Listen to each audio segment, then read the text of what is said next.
Bismillahirrahmanirrahim.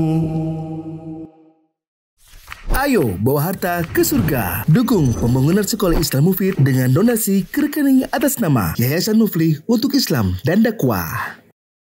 Bismillahirrahmanirrahim. Assalamualaikum warahmatullahi wabarakatuh. Alhamdulillahirabbil alamin wassalatu wassalamu ala asyrafil anbiya'i wal mursalin wa ala alihi wa ashabihi ajma'in. Hadirin jamaah yang dirahmati Allah, kita bersyukur pada Allah. Alhamdulillah alladzi bi ni'matihi tatimmu shalihat. Pada malam hari ini kita akan kembali melanjutkan pembahasan kitab Ushulun fit Tafsir karya Syekh Muhammad Ibn Shalih Al-Utsaimin rahimahullahu taala. Minggu lalu kita murojaah mulai dari muqaddimah sampai dengan turunnya Al-Quran, ada yang sababi dan ada yang ibtidai. Sekarang kita masuk dalam fawaid atau faidah-faidah mengetahui sebab turunnya ayat Al-Quran. Meskipun di pertemuan ke-6 atau 7 bila tidak salah, faidah yang pertama ini sudah terbahas. Tapi karena kita waktu itu membahas cuma nomor 1, sementara masih ada 2, 3, dan 4, maka di malam hari ini kita akan ulang lagi pembahasan mulai dari nomor 1-nya. Kata penulis, fawaidu ma'rifati asbabin nuzul. Berikut adalah pembahasan tentang faedah kita mengetahui sebab turunnya ayat Al-Quran. Sebelumnya saya recall terlebih dahulu, di pertemuan sebelumnya sebab turunnya ayat disebut dengan sababun nuzul. Sedangkan sebab-sebab turunnya ayat disebut dengan asbabun nuzul. Kalau sebabnya cuma 1, atau kita membahas sebab dari suatu ayat disebut dengan sababun nuzul. Sedangkan pembahasan kita kalau mengetahui sebab-sebab turunnya berbagai ayat disebut dengan asbabun nuzul. Karena sebab ini adalah mufradnya, tunggal, sedangkan jamaknya adalah asbab. Oke. Kata penulis, ma'rifatu asbabin nuzuli muhimmatun jiddan. Mengetahui sebab turunnya ayat merupakan perkara yang sangat penting. Li'annaha tuaddi ila fawaida katsiratin. Dikarenakan dengan mengetahui sebab turunnya ayat tercapai banyak faedah. Minha, diantaranya, yang pertama, awalan bayanu annal Qur'ana nazala minallahi ta'ala. Kalau kita tahu sebab turunnya ayat, maka akan menjadi jelas bahwa Al-Quran itu turun dari Allah Ta'ala, bukan karangannya Muhammad SAW. وَذَلِكَ لِأَنَّ النَّبِيَّ صَلَّى اللَّهُ عَلَيْهِ وَسَلَّمَ يُسْأَلُ عَنِ الشَّيْءِ فَيَتَوَقَّفُ عَنِ الْجَوَابِ أَحْيَانًا. Ini dikarenakan Nabi SAW kadang ditanya tentang suatu hal, tetapi beliau kadang hanya diam dan tidak menjawab. Hatta yanzila alaihi wahyu. Kapan beliau jawab? Nanti turun wahyu dulu kepadanya. Au yakhfa alaihi al-amru al-waqi'u fayanzilu al-wahyu mubayyinan lahu. Atau bisa jadi dikarenakan realita kejadian atau suatu perkara yang terjadi saat itu bagi beliau masih samar, hingga turun wahyu yang menjelaskan kondisi nyatanya atau aslinya. Baru nanti Nabi tahu. Kalau ada yang bertanya, kenapa kok Nabi nggak tahu? Kenapa kok Nabi itu ada perkara yang samar bagi beliau? Maka jawabannya simpel. Apa jawabannya? Nabi manusia biasa. Yang Nabi tidak setiap hal beliau tahu. Nanti ada penjelasan dari Allah Ta'ala, baru beliau tahu. Karena Nabi adalah manusia biasa.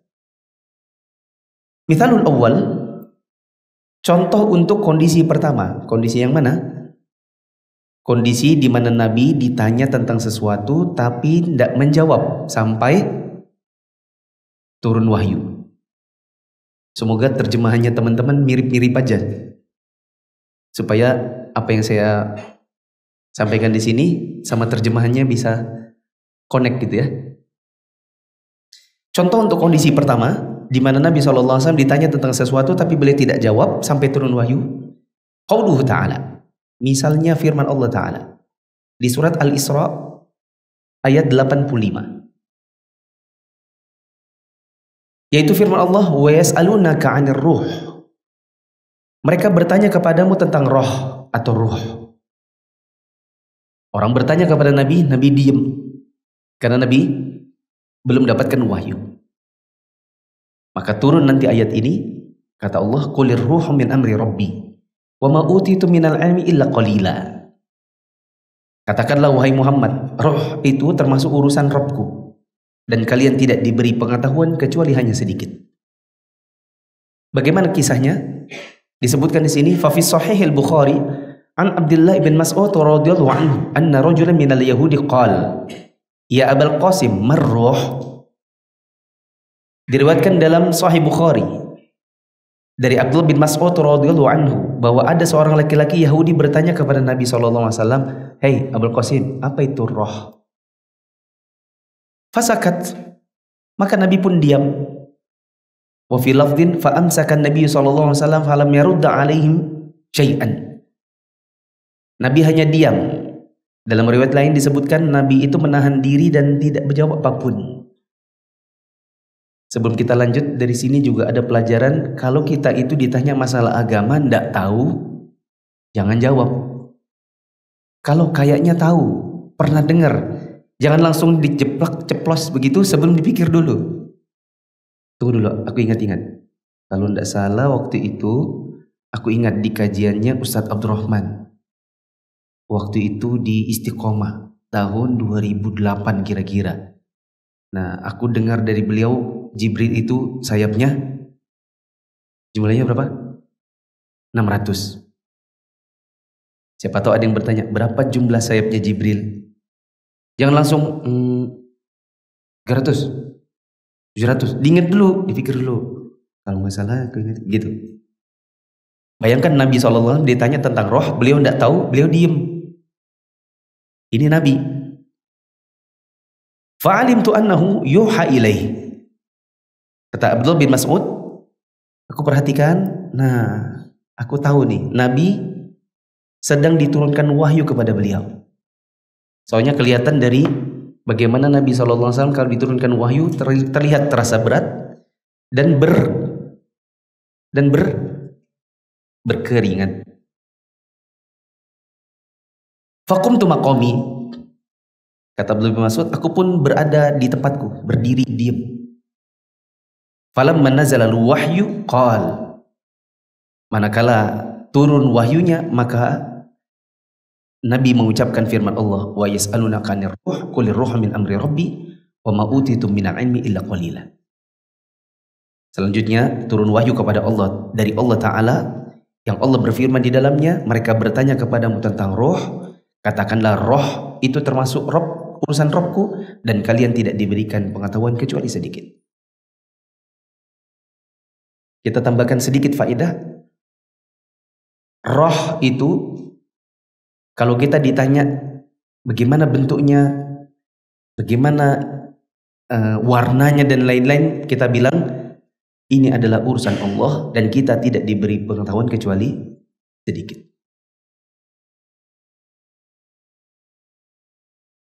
Mithalus tsani. Contoh yang kedua yang mana? Yaitu ketika ada suatu perkara, realitanya kayak apa, di sisi Nabi itu masih samar. Dan sampai turun wahyu baru jelas buat beliau. Contoh untuk yang kedua ini, qauluhu ta'ala, yaitu firman Allah Ta'ala. Yaquluna la irja'na ila al-madinati la yukhrijanna al-a'azzu minal adhal. Surat Al-Munafiqun ayat ke-8. Firman Allah Ta'ala, mereka orang-orang munafik mengatakan, sesungguhnya jika nanti kita telah kembali ke Madinah, maka orang-orang yang akan kuat akan mengeluarkan orang-orang yang hina dari Madinah. Siapa yang dimaksud dengan orang kuat? orang munafik. Siapa yang dimaksud dengan orang hina? Rasulullah dan sahabatnya. Ini perkataan seorang munafik. Kisahnya begini. Fa fi Sahihil Bukhari terdapat riwayat yang ada di dalam Sahih Bukhari. Apa bunyinya? Anna Zaid bin Arqam radhiyallahu anhu sami'a Abdullah ibn Ubay ra'sal munafiqina yaqulu dzalik. Kisahnya adalah diceritakan bahwa Zaid bin Arqam radhiyallahu anhu mendengar Abdullah bin Ubay, yaitu gembongnya orang-orang munafik, mengucapkan ucapan tadi. Apa ucapannya? Apa ucapannya tadi? La irja'na ila al-madinati la yukhrijanna al-'azmu minhal adhan. Apa artinya? Kalau nanti kita balik ke Madinah, orang yang kuat, siapa maksudnya? Kita akan keluarkan orang-orang yang lemah, yang hina. Siapa yang dimaksud? Rasul dan para sahabatnya. Ya. Yuridu annahu al-a'az wa Rasulullah sallallahu alaihi wasallam wa ashabu al-adhal. Dan Abdullah bin Ubay ini yang dia maksud adalah dirinya dan kroni-kroninya lah orang-orang yang kuat, sedangkan Rasulullah sallallahu alaihi wasallam dan para sahabatnya itu yang dia sebut dengan orang-orang hina. Saya ingat waktu di pertemuan 6 atau 7, saya berikan analogi begini.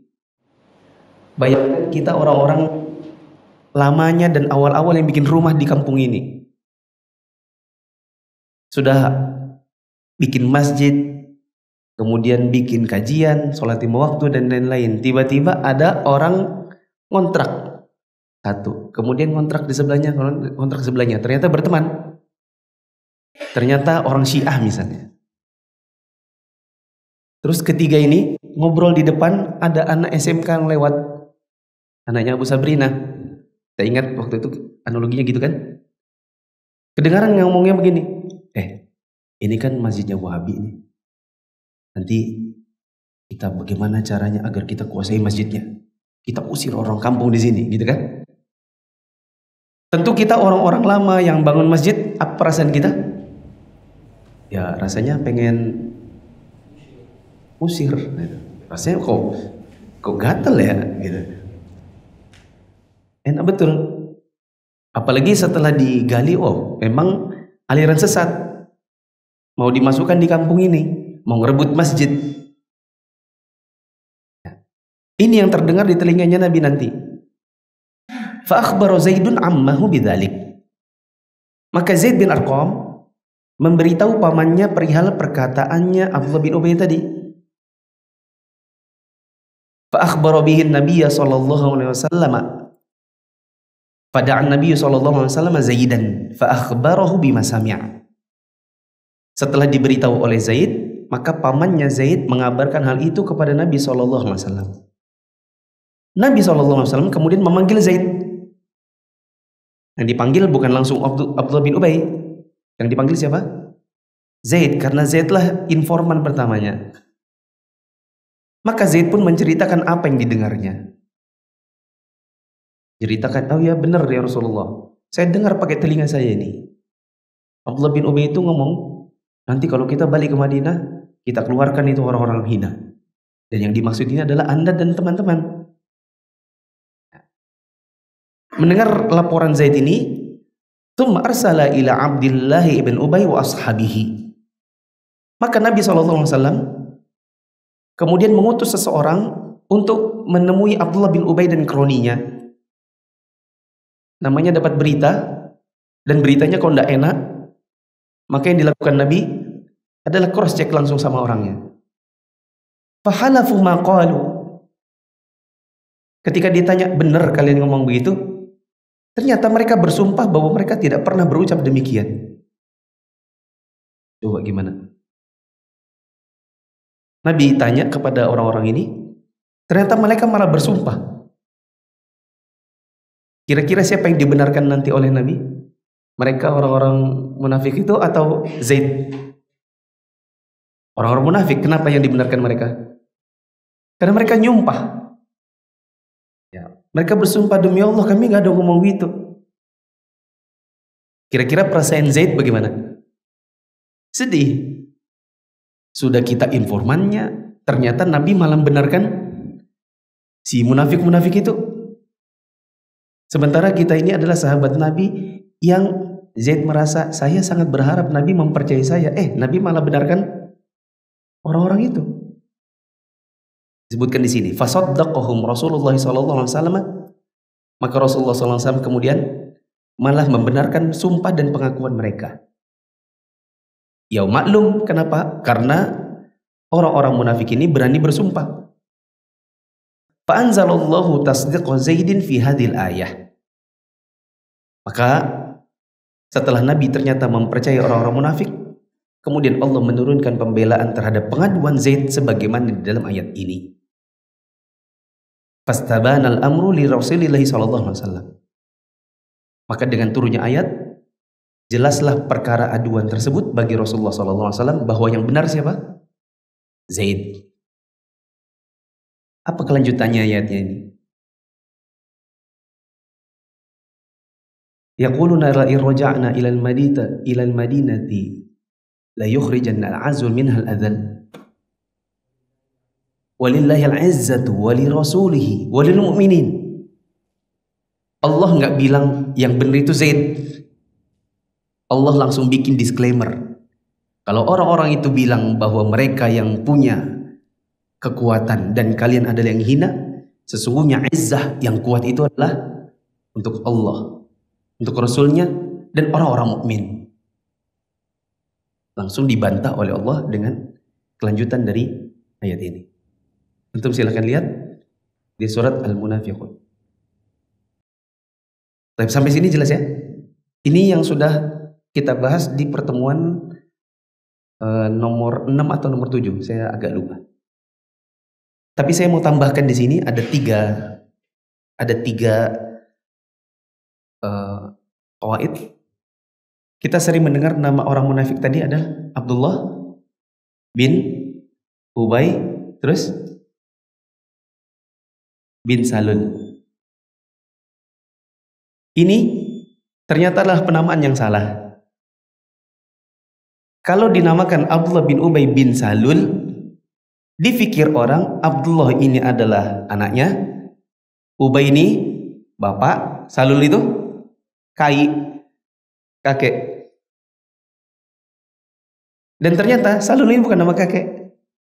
Ternyata Salul ini adalah mamanya si Abdullah.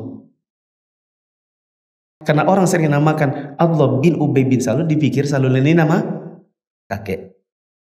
Yang benar tulisannya adalah Abdullah bin Ibn Ubay tanpa alif. Ubay yang di sini pakai alif, Ibn Salul. Maksudnya adalah Abdullah bin Ubay, anaknya si perempuan yang bernama Salul. Jadi nanti Indonesia ini tulisannya adalah Abdullah bin Ubay ibnu Salul. Nah gini nulisnya, bukan bin Salul tapi ibnu Salul. Maksudnya adalah Abdullah bin Ubay yang dia adalah anak laki-lakinya si Salul. Ini faedah pertama. Faedah yang kedua, ketika Nabi SAW dapat laporan dari pamannya Zaid, yang pamannya dapat laporan dari Zaid, maka Nabi panggil Zaid. Ini menunjukkan bahwa kalau kita dapat laporan, itu di cross check terlebih dahulu sama informan aslinya. Khawatirnya informan aslinya juga salah. Misalnya kita dapat informasi dari si B. Si B bilang, A yang ngomong. Wah, kita udah konfrontasi sama si C.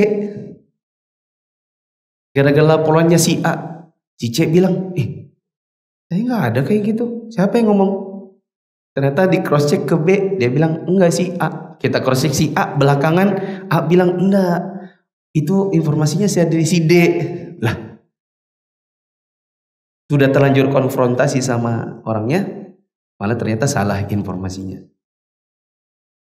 Faedah yang berikutnya adalah waktu Nabi SAW panggil Zaid, maka Zaidnya cerita. Katanya Abdullah bin Ubay itu begini-begini, betul? Itu menunjukkan bahwa ngadu domba itu ada yang boleh. Kapan itu diperbolehkan? Apabila dipandang ada sebuah kemaslahatan yang sangat penting, di mana perlu untuk melaporkan omongannya orang meskipun nanti dia seperti teradu domba dengan omongan orang, daripada nanti ada mudarat yang timbul. Kadang-kadang kita bilang gini, dosalah ikut-ikutan, nanti tidak enak ngadu domba orang. Tergantung apa dulu nih yang diomongin. Ini kejadian. Seorang ustadz membicarakan ustadz yang lain,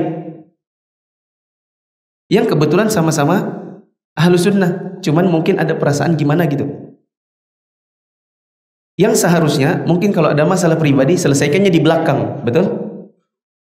Lah ini diomongin di kajian gimana? Diomongin kajian. Saya misalnya ngomong di hadapan hadirin, ngomongin ustadz yang lain, yang semua orang tahu tentang ustadz itu. Di balik papan ini ada ustadz istrinya 2. Dan semua orang tahu ustadz yang istrinya 2 cuma dia, misalnya gitu. Tapi zalim itu. Dia dibongkar semua, padahal jamaah apa kepentingannya untuk tahu urusan rumah tangganya orang, ngapain diceritakan di kajian? Ya atau tidak? Maka misalnya di antara hadirin ini ada yang merasa gitu, kok jahat ya ustadz ini? Ngapain kok urusan rumah tangganya ustadz yang lain kok diceritakan di kajian? Kan jadi nggak enak. Karena kita yang nggak enak, mau ngomong sama ini juga nggak enak, dia lapor sama ustadznya. Afwan ya ustadz, saya tidak bermaksud adu domba. Seandainya pun ini adu domba, mau bagaimana lagi? Karena saya tidak suka apabila asatidzah teradu domba dan kemudian murid-murid jadi kurang ajar. Dia menganggap ada kepentingan untuk dia ngomong. Begini ustadz, saya tadi dengar Ustadz Fulan ngomong di kajian. Katanya gini. Dan tidak ada Ustadz di balik papan ini yang istrinya 2 kecuali cuma antum. Kok saya sedih rasanya. Nanti ikhwan-ikhwan itu kurang ajar sama guru-gurunya. Karena gurunya yang ini nyontohin kepada mereka. Membongkar aib-aibnya asatidzah yang sifatnya pribadi di hadapan kajian. Nah, kalau ada yang bilang, kamu gak boleh ngadu domba. Kita bilang, boleh dalam hal ini. Apa dalilnya? Perbuatan Zaid ketika dikonfrontasi oleh Nabi tentang perkataannya siapa? Abdullah bin Ubay. Bisa dipahami? Tetapi untuk mempraktekkan ini memang butuh kedewasaan juga. Butuh kita melihat kondisinya perlu atau enggak. Terus perlu kita lihat lagi niat kita mau ngapain. Jangan-jangan ternyata kita memang sengaja ngadu domba. Nah, yang kedua, faedah yang kedua, kita tinggalkan masalah ini. Atsani bayanu inayatillahi ta'ala bi rasulihi sallallahu alaihi wasallam fi difa'i anhu. Dengan mengetahui sebab turunnya ayat, kita nanti akan tahu dan akan semakin jelas bagaimana perhatian Allah Ta'ala kepada Rasulnya sallallahu alaihi wasallam. Sampai-sampai Allah itu kadang menurunkan ayat demi membela Rasulullah. Misal dari masalah ini, qauluhu ta'ala, adalah firman Allah Ta'ala di surat Al-Furqan ayat 32. Allah katakan, wa qala alladziina kafaru laula nuzila 'alal qur'anu jumlatan wahidah. Orang-orang kafir itu berkomentar, ngolok. Komentarnya itu bukan nanya, tapi memang sengaja buat nyinyir. Apa kata mereka? Coba Quran itu diturunkan kepada Muhammad sekaligus saja. Ngapain sih diturunkannya nyicil? Berapa tahun nyicilnya? 23 tahun. Ngapain sih 23 tahun dicicil gitu? Dikit-dikit nanti turun ayat. Dikit turun. Coba langsung tahu sekalian Quran. Gitu maksudnya sih orang-orang munafik ini. Atau orang-orang kafir ini. Maka Allah kasih jawaban. Kadzalika linutsabbita bihi fu'adak wa rattalnahu tartila. Demikianlah wahai Muhammad kami turunkan demikian, sengaja cuma berangsur-angsur sengaja berangsur-angsur, tidak sekaligus, supaya kami teguhkan hatimu dengan Al-Quran. Dan kami bacakan kepadamu Al-Quran secara berangsur-angsur. Ayat ini menunjukkan bahwa ketika ada orang kafir nyinyir sama Nabi SAW, Allah berikan pembelaan kepada Nabi. Allah bilang, memang sengaja kami turunkan secara berangsur-angsur supaya teguh di dalam hatimu. Teman-teman boleh catat di dekat situ. Analoginya adalah kalau orang tua nyuruh anaknya 10 perintah tapi ngomong sekaligus, kira-kira anaknya ingat berapa? Ya, beri contoh di situ. Contoh analoginya adalah orang tua nyuruh anaknya 20 perintah tapi diomongi sekaligus. Kira-kira apakah tercancap di hatinya anak? Tidak. Karena orang tua ngomongnya sekaligus. Subhan, sini dulu. Mama minta tolong ya. Tolong kamu pergi ke Indomaret, belikan di situ tepung 2 kilo sama gula 2 kilo. Terus kamu pergi ke rumahnya Om Ano, bayar utang 100.000. Setelah itu kamu beli ke toko parfum, nanti belikan parfumnya buat bapak. Habis itu kamu pergi ke Esteller Makassar, beli 3 gelas. Setelah itu kamu pergi ke rumahnya. Diomongin sekali gitu, anaknya pusing. Karena diomongin sekaligus. Kalau dicicil satu-satu, pahami nak ya, nanti dicatat. Pertama ke sini. Nah, terus beli ini. Sudah? Nah, habis itu kamu ke sini. Kan satu-satu. Kalau diomongin sekaligus malah nggak kena. Begitu. Wa kadzalika ayatul ifki. Demikian pula sebagai contoh adalah ayatul ifk, yaitu ayat-ayat yang menjelaskan tentang tuduhan bohong. Tuduhan kepada siapa? Tuduhan kepada Aisyah radhiyallahu anha. Di mana Aisyah pernah dituduh berzina, lagi-lagi oleh itu orangnya di depan. Siapa namanya? Abdullah bin Ubay ibnu Salul, bukan bin Salul. Fa innaha difa'un an firashin Nabi sallallahu alaihi wasallam. Karena ayat-ayat tersebut merupakan bentuk pembelaan terhadap apa? Terhadap kehormatan ranjangnya Nabi sallallahu alaihi wasallam. Apa maksudnya kehormatan ranjang? Kehormatan Nabi SAW punya istri. Bagaimana kalau seandainya benar tuduhan tersebut? Berarti Nabi punya seorang istri yang istrinya ini tidak suci. Karena dia berzina. Bila tuduhannya benar. Tetapi Allah membela bagaimana kehormatan ranjangnya Nabi. Wa tathhirun lahu. Dan ini juga bentuk pembersihan ya bagi ranjangnya Nabi dari apa? Amma dan nasahu bihi al-affakun, yang kotoran tuduhan itu dituduhkan oleh para pendusta. Hanya saja oleh Syekh Utsaimin di bukunya tidak diceritakan. Betul ya? Mari saya ceritakan. Teman-teman simak aja. Biar kisahnya diceritakan secara cepat. Aisyah radhiyallahu anha meriwayatkan, biasanya Rasulullah SAW apabila hendak melakukan safar, maka beliau undi istri-istrinya.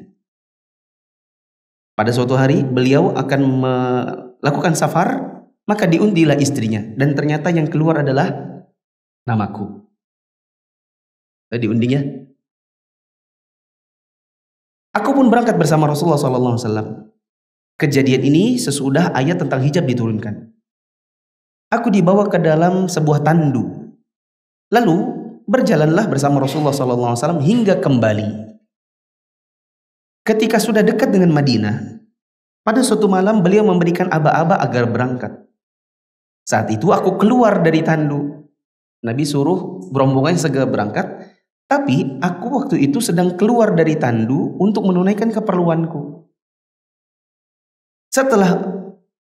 Setelah usai dari keperluanku, aku kembali ke rombongan. Saat itu aku meraba dadaku, ternyata kalungku putus. alias jatuh. Maka aku pun balik lagi untuk cari kalungku. Sementara rombongan yang tadi membawaku telah siap berangkat. Mereka pun membawa tanduku lalu memberangkatkannya di atas untaku yang tadi aku tunggangi. Mereka kira aku ada di dalam. Karena tandunya pakai tirai. Sebagian guru saya dulu mengatakan, dan Aisyah itu tidak terasa ditandu karena Aisyah ketika itu masih kurus. Jadi ditandu nggak ditandu seperti tidak berasa, seperti sama saja. Aisyah radhiyallahu anha mengatakan, pada saat itu perempuan rata-rata ringan, tidak berat dan tidak banyak daging. Mereka hanya makan sedikit. Makanya mereka tidak curiga ketika ternyata tanduku kok ringan. Apalagi waktu itu usiaku masih belia. Maka mereka pun membawa unta lalu berjalan. Tidak lama aku temukan kalungku. Setelah para tentara sudah terlanjur berangkat. Aku kembali ke tempat mereka, ternyata tidak lagi ada orang. Maka aku pun duduk di situ, maksudnya nunggu siapa tahu dijemput lagi. Aku beranggapan mereka akan, oh mana kok nggak ada orangnya, maka akan balik lagi untuk jemput. Ketika aku sedang duduk, kedua mataku akhirnya terkantuk. Maka aku pun tertidur. Ketika aku tertidur, ada seorang laki-laki yang dia memang ditugaskan bagian belakang. Namanya Safwan ibn Mu'attil atau Mu'attal. Safwan ibn Mu'attal atau Mu'attil. Syekh Utsaimin nyebutnya Mu'attil.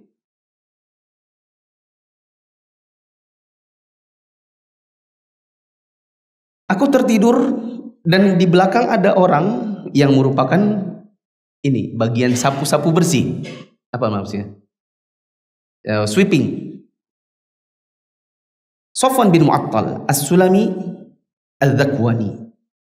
Dia berjalan semalam suntuk hingga akhirnya ketemu denganku. Dia melihat kok ada hitam-hitam lagi baring. Maka dia pun menghampiriku. Ketika dia melihatku dan mengenaliku, dia pun kaget.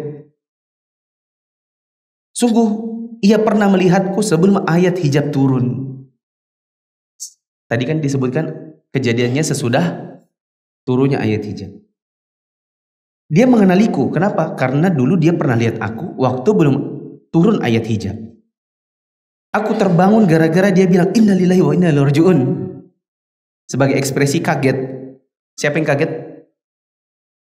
Safwan atau Aisyah? Ada ikhtilaf. Siapa yang kaget di sini? Safwan. Tentu Safwan lebih kaget. Ngapain Aisyah sendiri tidur di situ? Maka aku tutupi wajahku dengan jilbab. Demi Allah, ia tidak mengajakku bicara. Dan aku tidak mendengar sepatah kata pun dari mulutnya.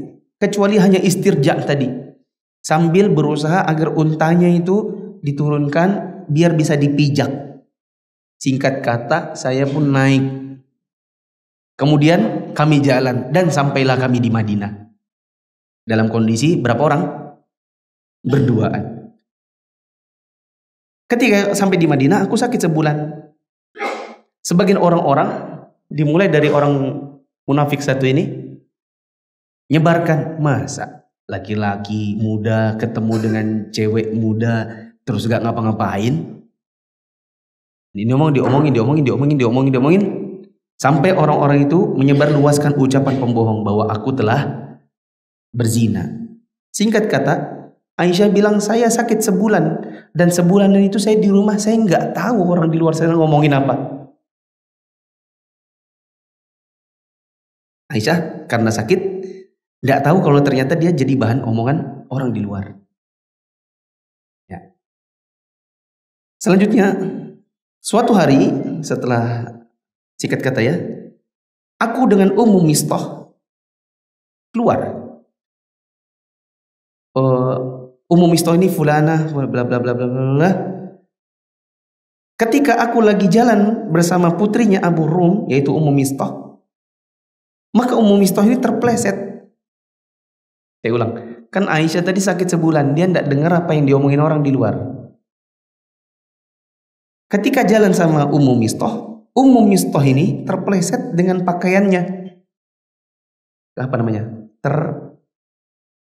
Tersandung sama pakaian. Ketika itu dia terucap, kalau orang kita bilang latah. Kalau kaget jatuh, orang kan ngucap sesuatu. Terlatahlah dari ucapannya dia bilang celaka Mistah. Maka aku pun bertanya, ya Allah, buruknya ucapanmu. Kamu mencela laki-laki yang ikut perang Badar loh. Ini siapa yang ngomong? Aisyah. Kok gitu ngomongnya? Maka akhirnya Ummu Mistah ini jujur. Dia bilang, Aisyah, kamu gak pernah dengar apa yang dia katakan? Nah, mulai dari situlah Aisyah akhirnya sadar bahwa dia jadi omongannya orang. Loh, emangnya dia ngomong apa? Mistah itu ikut-ikutan ngomong. Katanya kamu sudah bla bla bla bersama siapa tadi? Sofwan. Oh, saya nggak pernah dengar. Baru sakit, dengar kayak gitu kira-kira bagaimana? Tambah sakit. Maka aku pulang ke rumah, lalu aku bilang, coba bawa aku sama orang tuaku. Pulang ke rumah orang tuaku, lalu aku tanya sama ibuku, Ibu, dengar nggak orang-orang ngomong apa ya? Maka ibuku bilang, wahai putriku, tidak ada apa-apa kok. Demi Allah, biasalah suami yang punya banyak madu. Jadi madu-madu yang lain itu nyebutkan aib-aibnya. Tapi kok perasaan tidak sesederhana itu? Kalau cuma sekedar madu lawan madu, tapi kok sepertinya ada sesuatu. Sampai akhirnya aku betul-betul menyadari ternyata orang memperbincangkan tentang kepulanganku berdua bersama Sofwan. Maka aku menangis dalam malam tersebut sampai pagi. Air mataku tiada henti dan aku tidak tidur sama sekali. Sampai pagi masih nangis. Kemudian Rasulullah SAW panggil Ali dan Usama bin Zaid. Beliau tanya pendapat mereka berdua. Kata Usama, ketika ditanya oleh Nabi, dia bilang, ya Rasulullah, kami tidak tahu kalau istri-istri engkau itu kecuali hanya orang-orang baik. Ya, masa iya istri Nabi melakukan perbuatan perselingkuhan? Emangnya artis di zaman sekarang? Dari zaman dulu ya. Maksudnya di Indonesia. Masa iya istri Nabi melakukan perselingkuhan? Kami tahu istri-istri Nabi itu semuanya adalah orang baik. Ali berpendapat, ya Rasulullah, perempuan selain Aisyah banyak. Bisa ditanya. Coba tanya sama budak-budak perempuan. Pasti mereka jujur. Maka Rasulullah SAW panggil Barirah. Ini budak yang dulu dimerdekakan oleh Aisyah. Nabi tanya, hei Barirah, apa menurutmu tentang kasus ini? Ya, maka intinya Barirah menganggap bahwa Aisyah adalah orang baik. Tidak mungkin melakukan yang seperti itu. Singkat kata, ini begitu panjang kisahnya. Sampai Rasulullah SAW yang biasanya itu kalau Aisyah lagi sakit, maka bagaimana suami ngadepin orang sakit yang kondisi seharusnya? Tapi Nabi kok kelihatannya terpengaruh. Nabi kalau masuk ke kamar cuma nanya, gimana kabarmu? Sudah gitu aja habis itu pergi. Ya, sepertinya Nabi terpengaruh begitu. Maka Nabi SAW singkat kata sempat akhirnya ngomong begini, wahai Aisyah, ya, wahai Aisyah, sesungguhnya apabila kamu tidak seperti yang orang tuduhkan, maka Allah pasti akan membelamu. Masalahnya sudah sebulan tapi nggak turun ayat.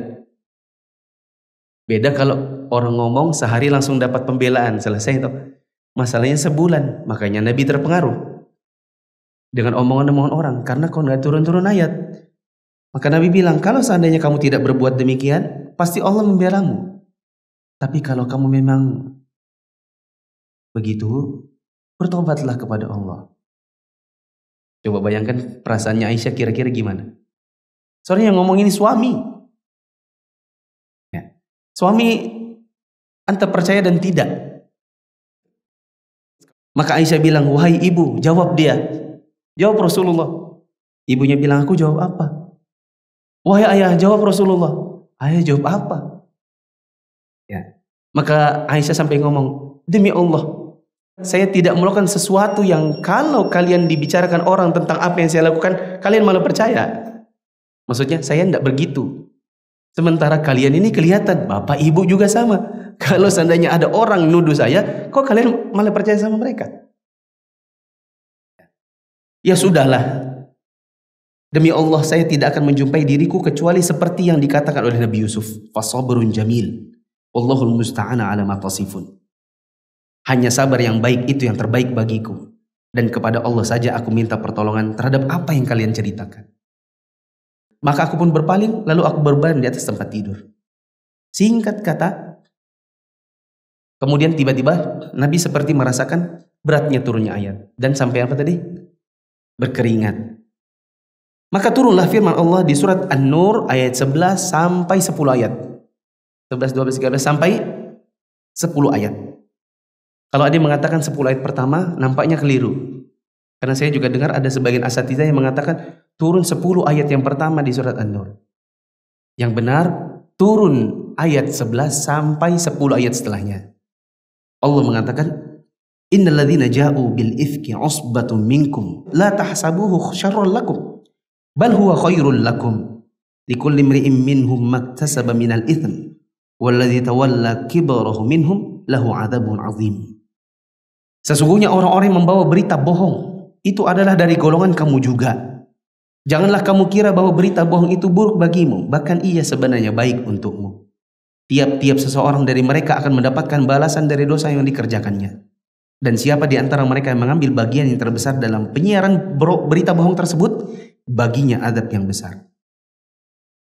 Sampai 10 ayat yang akhirnya menjelaskan kepada Nabi dan juga keluarganya serta kaum mukminin bahwasanya Aisyah tidak seperti yang dituduhkan orang-orang. Azan dulu.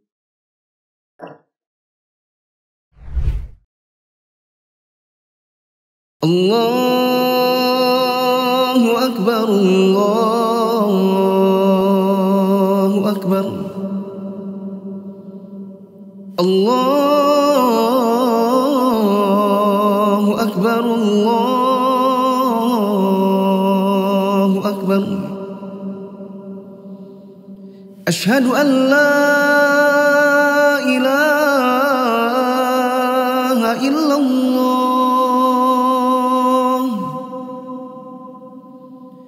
Asyhadu an la ilaha illallah. Asyhadu anna Muhammadar Rasulullah.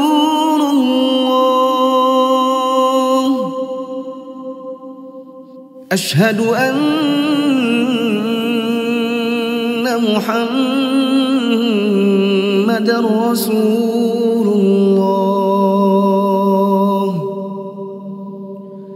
Hayya 'alas shalah. Hayya 'alas shalah.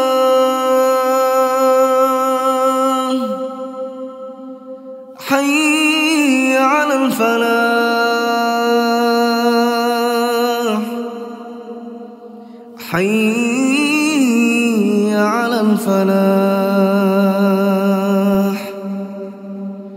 Allahu Akbar, Allahu Akbar. La ilaha illallah.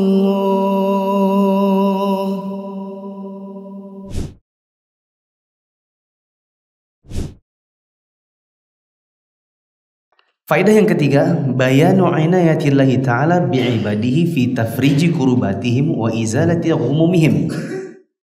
Kalau kita tahu tentang sebab turunnya ayat, nanti akan jelas bagaimana perhatian Allah Ta'ala kepada hamba-hambanya, di mana Allah melapangkan kesempitan dan menghilangkan kesulitan mereka.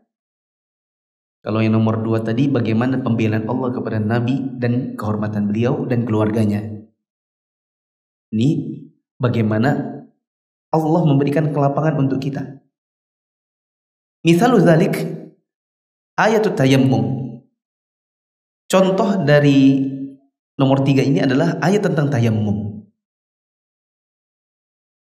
Tayammum itu tidak ujuk-ujuk tiba-tiba jadi tayammum. Itu ada kisahnya, ada sebab turunnya. Begini kisahnya. Fi Sahih Al-Bukhari terdapat riwayat dalam Sahih Al-Bukhari annahu dha'a 'iqdun li Aisyah radhiyallahu anha. Diceritakan bahwa suatu hari kalungnya Aisyah radhiyallahu anha hilang. Wa hiya ma'an Nabi sallallahu alaihi wasallam fi ba'di asfarih.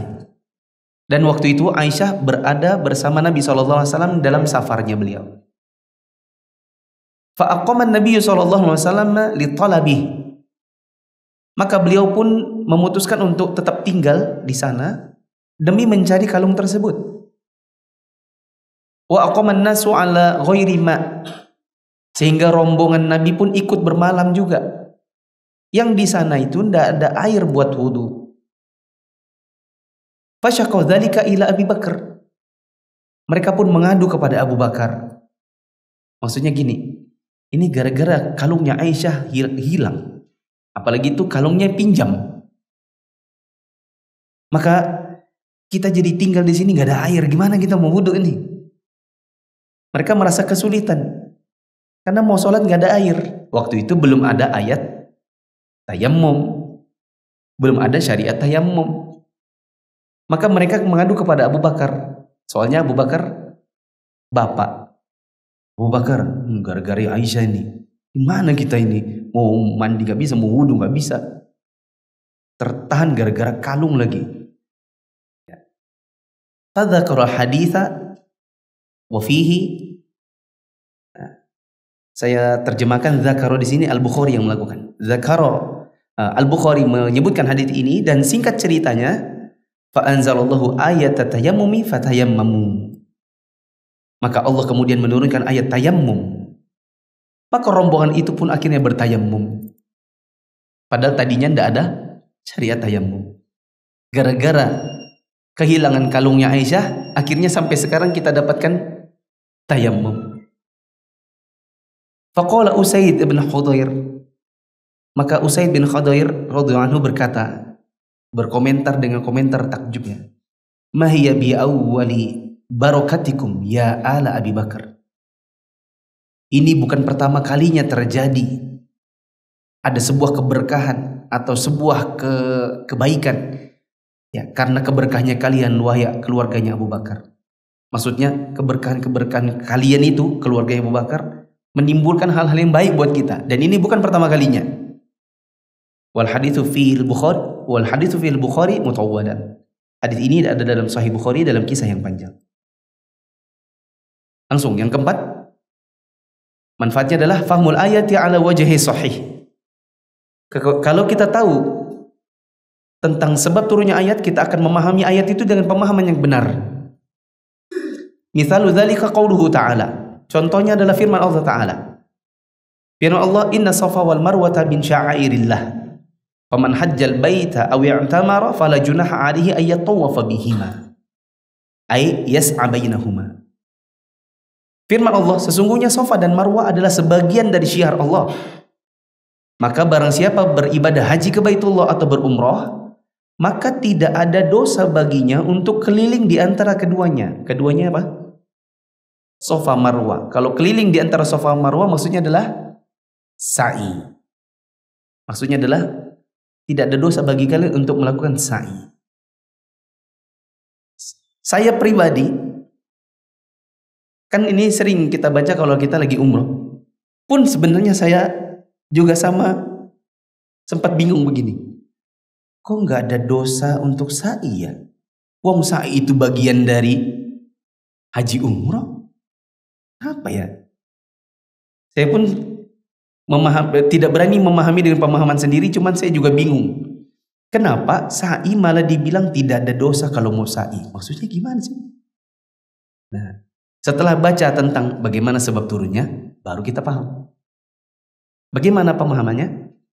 Disebutkan di sini, fa inna dhahira qawlihi fala junaha alaihi anna ghayata amri sa'i bainahuma ay yakuna min qismil mubah.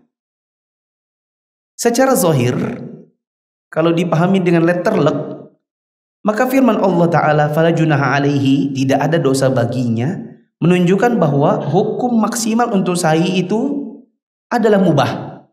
Kan nggak ada dosa. Kalau nggak ada dosa berarti ya boleh gitu. Kalau baca letterlek nggak ada dosa baginya, kita akan memahami bahwa sa'i itu hukumnya cuma mubah. Karena nggak ada dosa. Seolah-olah kalau kamu mau makan pisang nggak ada dosa kok. Berarti makan pisang boleh. Lanjut. Bagaimana kisahnya supaya kita paham dengan pemahaman yang benar? Disebutkan di sini. Wa fi Sahih al-Bukhari an Asim ibn Sulaiman. Namun dalam Sahih al-Bukhari terdapat riwayat dari Asim bin Sulaiman. Qal, di mana dia berkata, dia cerita, Sa'altu Anas bin Malik radhiyallahu anhu 'anis Safa wal Marwah. Aku dulu pernah tanya sama Anas bin Malik tentang Safa dan Marwah. Qal, maka Anas pun bercerita. Dia bilang, kunna naro annahuma min amril jahiliyah. Dulu kami anggap sa'i di antara Safa Marwah itu adalah termasuk amalan jahiliyah. Kami pikir itu amalannya amalan orang jahiliyah. Falamma kanal Islamu amsakna anhuma. Waktu Islam datang, kami tetap nggak mau untuk sa'i di antara Safa Marwah. Karena kami anggap apa tadi? Perkara jahiliyah. Fa anzalallahu ta'ala. Maka kemudian Allah menurunkan ayat yang baru saja kita baca. Inna Safa wal Marwata min sya'airillah, sampai ayat tawafa bihima. Sesungguhnya Safa Marwah adalah sebagian dari syiar Allah. Maka barang siapa yang berhaji ke Baitullah atau berumrah, maka tidak ada dosa baginya untuk sa'i di antara keduanya. Oh, ternyata orang dulu termasuk para sahabat, meskipun Islam sudah datang, mereka sempat gak mau sa'i karena mereka pikir itu adalah perkara jahiliyah. Jadi apa maksudnya nggak ada dosa di sini? Disebutkan di sini, wa bihadza. Dengan demikian, karena kita tahu sebab musababnya turunnya ayat ini, urifa anna nafyal junahi laisa al-muradu bihi bayana asli hukmi sa'i. Kita akan tahu bahwa penafian dosa di dalam ayat ini maksudnya bukan untuk menjelaskan hukum sa'i. Wa innamal muradu nafyu taharrujihim bi imsakihim anhu. Sebenarnya yang dimaksud tidak ada dosa maksudnya adalah jangan merasa berat. Ya, dikarenakan mereka dahulu merasa berat sampai mereka tidak mengerjakannya. Lantaran apa? Haitsu kanu yarawna annahuma min amril jahiliyah. Gara-gara mereka dahulu menganggap bahwa Safa dan Marwah sa'i di antaranya adalah termasuk perkara jahiliyah. Amma aslu hukmi sa'i faqad tabayyana biqaulihi min sya'airillah. Adapun kalau ditanya apa hukum asalnya sa'i, maka jelas bahwa sa'i itu adalah termasuk syiar Allah sebagaimana di dalam ayat ini. Inna Safa wal Marwata min sya'airillah. Man hajjal baita aw i'tamara fala junaha alaihi ayat tawafa bihima. Disebutkan di dalam riwayat Muslim, babu bayani anna sa'ya baina Safa wal Marwah rukun la yasihul hajju illa bihi. Ini adalah hadis yang diriwayatkan Imam Muslim pada Kitabul Hajj, bab penjelasan bahwa sa'i antara Safa Marwah itu rukun haji. Yang haji tidak sah kalau tidak pakai sa'i haji. Tidak usah saya ringkas karena sudah terlalu panjang. Nanti insya Allah di pertemuan berikutnya saya ringkas, dibikin ringkasan. Subhanakallahumma wa bihamdika asyhadu an la ilaha illa anta astaghfiruka wa atubu ilaik. Assalamualaikum warahmatullahi wabarakatuh.